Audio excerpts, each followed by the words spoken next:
Tuturuan ko po kayo kung paano gumawa ng at magtanim ng pechay, mustasa at okra habang meron tayong isang maliit na pwesto kagaya ng kondo, pero kailangan may balcony po kasi required po siya ng araw sa umaga. So gagamit po tayo ng tray ng itlog para sa pagpupunla ng pechay, mustasa at okra. So meron po tayong mga buto na nahihingi lang sa mga city hall ng ating mga bayan. So since maliit lang po ang pwesto natin, so i-divide po natin ito sa tatlong klase ng punla. So simulat po natin sa mustasa. Kakaunti lang po muna kasi pang personal lang naman na gamit ito.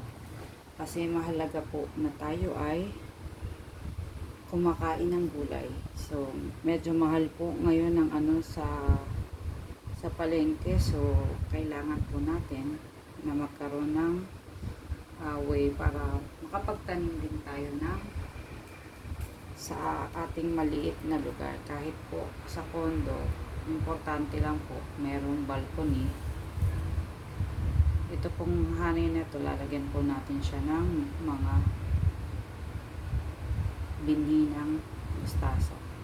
And then importante po na makover din natin siya ng lupa kasi kailangan po natin siyang natabunan.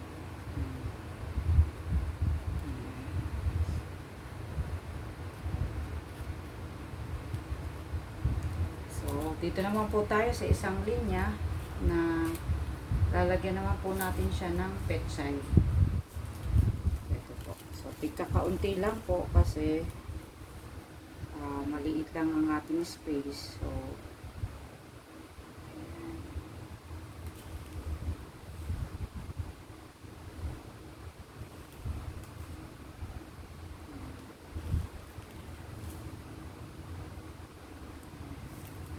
and then ang okra po kasi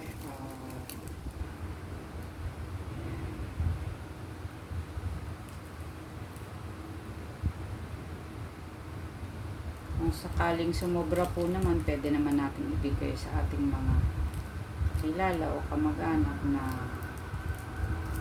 makakapagtanim din. So yan, kuberan po natin siya ng then i-sprayan po natin siya ng water. And then babalikan po natin siya after 3 days.